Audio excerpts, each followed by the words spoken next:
Hello everyone, welcome to HG के guides. आज हम बात करने जा रहे हैं गवर्नमेंट ऑफ आयरलैंड के पोस्ट ग्रेजुएट स्कॉलरशिप प्रोग्राम के बारे में, जिसके थ्रू जो पोस्ट ग्रेजुएट प्रोग्राम के स्टूडेंट हैं वो अपना जो डिग्री प्रोग्राम है उसे आयरलैंड की जो डिफरेंट यूनिवर्सिटीज़ हैं वहाँ से परस्यू कर सकते हैं। तो हम डिटेल में डिस्कस करने जा रहे हैं कि जो गवर्नमेंट ऑफ आयरलैंड का पोस्ट ग्रेजुएट स्कॉलरशिप प्रोग्राम है ये एक्चुअली क्या है, इसके बेनिफिट्स क्या हैं, एलिजिबिलिटी की रिक्वायरमेंट्स क्या हैं, कब तक आप अप्लाई कर सकते हैं। तो इन सब चीज़ों को जो है हम डिस्कस करेंगे। तो सबसे पहले आपने क्या करना है कि आपने जो है सिंपली सर्च करना है government of Ireland post graduate scholarship, and after searching this आपने क्या करना है कि सिंपली जो है इस एड्रेस को फॉलो करना है। So this is the place के जहाँ पर आपको इस स्कॉलरशिप प्रोग्राम से रिलेटेड जो इन्फॉर्मेशन है वो मिल जाएगी, और यहाँ से जो कॉल फॉर डॉक्यूमेंटेशन है आप उसको भी चेक कर सकते हैं।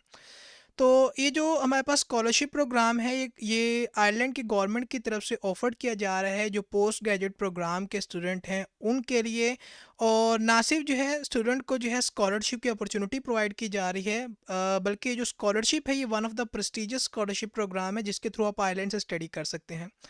स्टूडेंट को जो है स्कॉलरशिप के थ्रू फंडिंग प्रोवाइड की जाती है उनके डिफरेंट जो स्टडी के डिसिप्लिन्स हैं उनके लिए जिनको परस्यू करना चाहते हैं, और जो रिसर्च होती है उसके लिए भी स्टूडेंट को सपोर्ट प्रोवाइड की जाती है स्कॉलरशिप प्रोग्राम के थ्रू।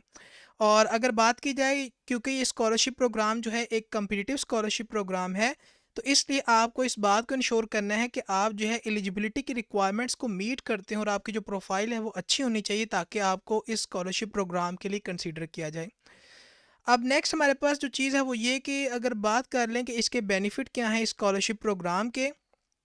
तो जो स्कॉलरशिप प्रोग्राम की वैल्यू है वो मैक्सिमम ऑफ 31,000 यूरोज़ है पर एनम की। तो इतनी अमाउंट की स्कॉलरशिप आपको प्रोवाइड की जाती है, जिसके अंदर हमारे पास जो है स्टाइपेंड भी है, और स्टाइपेंड जो है वो 22,000 यूरोज़ का है पर एनम। और कंट्रीब्यूशन आपको प्रोवाइड की जाती है फ़ीस के लिए, including non EU fees up to maximum of 5,750 euros per annum. और आपके जो रिसर्च के एक्सपेंसेस होते हैं यानी 3,250 यूरोज़ पर एनम, उसकी सपोर्ट भी आपको प्रोवाइड की जाती है। तो ये डिफरेंट बेनिफिट्स स्टूडेंट को प्रोवाइड किए जाते हैं अगर वो इस स्कॉलरशिप प्रोग्राम के लिए एलिजिबल हैं और इस स्कॉलरशिप प्रोग्राम के अंदर अप्लाई करते हैं और सिलेक्ट हो जाते हैं। अगर बात की जाए कि जो स्टूडेंट अप्लाई करना चाहते हैं तो उन्होंने इस बात को इंश्योर करना है कि सबसे पहले वो ये चेकआउट करें कि वेदर कि वो एलिजिबिलिटी क्राइटेरिया को मीट कर रहे हैं या नहीं। इन केस अगर वो मीट कर रहे हैं तो देन ऐसे जो स्टूडेंट हैं उन्होंने अपनी जो एप्लीकेशन होती है उसको जो है ऑनलाइन जो हमारे पास सिस्टम होगा इस स्कॉलरशिप प्रोग्राम का एप्लीकेशन का, वहाँ पर उन्होंने सबमिट करना होता है ताकि वो इस स्कॉलरशिप प्रोग्राम के लिए अप्लाई कर सकें। और जो एप्लीकेशंस हैं वो ओपन हो चुकी हैं फ्रॉम 29 अगस्त 2024 से ऑनवर्ड, और एप्लीकेंट के लिए जो डेडलाइन है दैट इज़ 10 अक्टूबर 2024। तो यहाँ पर डिफरेंट जो है हमारे पास की जो इम्पोर्टेंट डेट्स हैं उनको मेंशन किया गया है जिनको आप चेक कर सकते हैं इस स्कॉलरशिप प्रोग्राम के लिए। तो यहाँ से भी आप इस स्कॉलरशिप प्रोग्राम की इन्फॉर्मेशन जो है चेक कर सकते हैं, और जो हमारे पास कॉल डॉक्यूमेंट है इस स्कॉलरशिप प्रोग्राम का, तो यहाँ से भी आप इस स्कॉलरशिप प्रोग्राम की इन्फॉर्मेशन को चेक कर सकते हैं। तो ये स्कॉलरशिप प्रोग्राम क्या बेनिफिट प्रोवाइड कर रहा है आप इसको यहाँ से चेक कर सकते हैं। और इसी तरह हमारे पास ये जो स्कॉलरशिप प्रोग्राम है इसके लिए किन एलिजिबिलिटी रिक्वायरमेंट्स को आपको मीट करना पड़ेगा उसको भी आप यहाँ से इजीली चेक कर सकते हैं। तो यहाँ पर क्लियरली मेंशन है कि जो भी एप्लीकेंट अप्लाई करना चाहते हैं उनको जो है कंप्लीट करना होता है और पास करना होता है प्रीलिमिनरी एलिजिबिलिटी क्विज़ को ऑनलाइन एप्लीकेशन सिस्टम के अंदर, इससे पहले कि वो अपना जो एप्लीकेशन फॉर्म है उसे एक्सेस कर सकें। तो इट्स मीन कि इस क्विज़ को भी आपने जो है पास करना होता है ताकि आपकी जो एप्लीकेशन की सबमिशन है वो हो सके। तो इस चीज़ को भी आपने अपने माइंड में रखना है अगर आप इस स्कॉलरशिप प्रोग्राम के लिए अप्लाई करना चाहते हैं। और यहाँ पर फर्दर जो है हमारे पास एलिजिबिलिटी की रिक्वायरमेंट्स को मेंशन किया गया है। सबसे पहली चीज़ ये कि कोई एज की लिमिट नहीं है एप्लीकेंट के लिए कि वो किसी प्रोग्राम टाइप के अंदर अप्लाई करें अगर वो उसके लिए एलिजिबल हैं। और जो एप्लीकेंट अप्लाई करना चाहते हैं किसी प्रोग्राम के लिए, तो वो जो प्रोग्राम है वो ऐसे हमारे पास जो इंस्टीट्यूशन है उनकी तरफ से ऑफर्ड किया जा रहा हो जो कि एलिजिबल है स्कॉलरशिप प्रोग्राम के लिए, ये चीज़ भी आपके माइंड में होनी चाहिए। और जो एप्लीकेशन है उसको जो है एक्सेप्ट किया जाता है आइदर इन आयरिश और इंग्लिश लैंग्वेज। तो इन दो लैंग्वेज के अंदर जो है आपकी जो एप्लीकेशन है आप उसकी सबमिशन कर सकते हैं इनमें से किसी एक लैंग्वेज के थ्रू।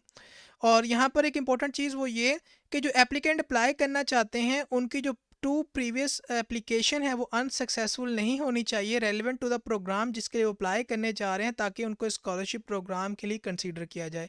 तो यहाँ से आप जो है डिफरेंट हमारे पास एलिजिबिलिटी की रिक्वायरमेंट्स मेंशन की गई हैं, इनको आपने ज़रूर रीड करना है ताकि आप इस बात को इंश्योर करें कि आप इस जो प्रेस्टिजियस और कम्पिटिटिव स्कॉलरशिप प्रोग्राम है उसके लिए एलिजिबल हैं और आपकी जो एप्लीकेशन है उसे कंसीडर किया जाए। यहाँ पर अगर बात की जाए कौन से डिग्री टाइप्स अवेलेबल हैं जिनको आप परस्यू कर सकते हैं, तो रिसर्च मास्टर्स डिग्री है जिसका ड्यूरेशन 1 ईयर का है, यानी ये जो ड्यूरेशन है ये आपकी स्कॉलरशिप की फंडिंग का है जो कि आपको प्रोवाइड किया जाएगा। यानी रिसर्च अगर मास्टर्स डिग्री के आप एप्लीकेंट हैं तो आपको 1 ईयर के लिए जो फंडिंग की सपोर्ट है वो प्रोवाइड की जा सकती है। स्ट्रक्चर जो रिसर्च मास्टर्स डिग्री के स्टूडेंट हैं वो 2 ईयर्स की हमारे पास ड्यूरेशन है। ट्रेडिशनल डॉक्टरल डिग्री के जो स्टूडेंट हैं 3 ईयर का ड्यूरेशन है, और जो स्ट्रक्चर डॉक्टरल डिग्री के एप्लीकेंट हैं उनके लिए जो ड्यूरेशन है स्कॉलरशिप की फ़ंडिंग का वो 4 ईयर का हो सकता है। तो इस तरह से हमारे पास डिफरेंट डिग्री टाइप्स हैं जिनके लिए अप्लाई कर सकते हैं और उसके मुताबिक स्कॉलरशिप का फंडिंग का ड्यूरेशन जो है वो भी मेंशन किया गया है। तो यहाँ से आपने जो है इन रिक्वायरमेंट्स को इस डॉक्यूमेंट से ज़रूर रीड करना है, क्योंकि ये बहुत इंपॉर्टेंट कुछ इंस्ट्रक्शंस और गाइडलाइंस हैं, रिक्वायरमेंट्स हैं जिनको आपने रीड करना है और मीट करना है ताकि आप एक एलिजिबल कैंडिडेट हों इस स्कॉलरशिप प्रोग्राम के लिए। तो इसी तरह हमारे पास जो एप्लीकेंट हैं, ऐसे जो एप्लीकेंट हैं जो कि रिसर्च मास्टर डिग्री के लिए अप्लाई करना चाहते हैं, तो वो जो है ना तो होल्ड करते हो करंटली, ना उन्होंने प्रीवियसली जो है होल्ड की हो जो आयरिश रिसर्च काउंसिल की स्कॉलरशिप है उसको। इसी तरह अगर आप एप्लीकेंट हैं डिक्टोरल डिग्री के तो करंटली वो उसको होल्ड ना करते हो, प्रीवियसली भी उन्होंने होल्ड ना किया हो आयरिश रिसर्च जो काउंसिल स्कॉलरशिप है। तो ये डिफरेंट हमारे पास रिक्वायरमेंट्स हैं जिनको आपने ज़रूर रीड करना है, और एकेडमिक जो सुपरवाइज़र होते हैं वो भी आपसे रिक्वायर्ड होगा ताकि आप जो है स्कॉलरशिप के लिए अप्लाई कर सके, जिसकी रिक्वायरमेंट यहाँ पर मेंशन की गई है अकॉर्डिंग टू द स्टूडेंट के जो कि अप्लाई करना चाहते हैं उसके मुताबिक इस रिक्वायरमेंट को भी मीट करेंगे। और एप्लीकेंट जो है किसी भी कंट्री से अप्लाई कर सकते हैं इस government of Ireland post graduate scholarship program के लिए। जो एप्लीकेंट हैं वो फॉल कर सकते हैं इनमें से किसी एक कैटेगरी के अंदर based on the nationality and their residency. तो जो कैटेगरी 1 है यहाँ पर वो एप्लीकेंट हैं जो कि नेशनल हैं यूरोपियन यूनियन मेंबर स्टेट्स के इंक्लूडिंग दीज कंट्रीज़ के, या वो एप्लीकेंट जो कि रेजिडेंट हैं ईयू जो मेंबर हमारे पास स्टेट्स हैं उनके, या इन कंट्रीज़ के जिनको मेंशन किया गया है। और यहाँ पर जो ड्यूरेशन है उसको ही मेंशन किया गया है। तो इन केस अगर आप इस कैटेगरी के अंदर फॉल करते हैं तो आप कैटेगरी 1 में हैं और आप एलिजिबल हैं। इन केस अगर आप इस कैटेगरी में फॉल नहीं करते इट्स मीन आप कैटेगरी 2 में हैं, और वो सारे एप्लीकेंट्स जो कि इस कैटेगरी में फॉल नहीं करते यानी इन दोनों रिक्वायरमेंट्स को मीट नहीं करते वो इस कैटेगरी में आएंगे, और ये कैटेगरी के जो एप्लीकेंट हैं ये भी एलिजिबल हैं कि वो अप्लाई कर सकते हैं government of Ireland post graduate scholarship program के लिए।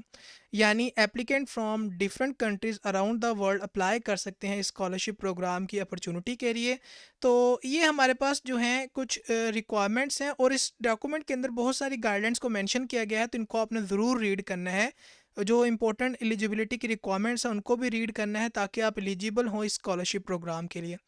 अगर बात की जाए कि एलिजिबल वो इंस्टीट्यूशन कौन से हैं जिनके अंदर जो एप्लीकेंट हैं वो अप्लाई कर सकते हैं या जो डिग्री प्रोग्राम है उस इंस्टीट्यूशन के थ्रू परस्यू कर सकते हैं, तो यहाँ पर वो सारे इंस्टीट्यूशन की लिस्ट अवेलेबल है जिनको आप यहाँ से इजीली चेक कर सकते हैं कौन कौन से इंस्टीट्यूशंस जो हैं वो पार्टिसिपेट कर रहे हैं, कौन कौन सी यूनिवर्सिटीज़ जो हैं वो पार्टिसिपेट कर रही है जिनके थ्रू अपना जो डिग्री प्रोग्राम है उसे स्टडी कर सकते हैं इस स्कॉलरशिप प्रोग्राम के थ्रू।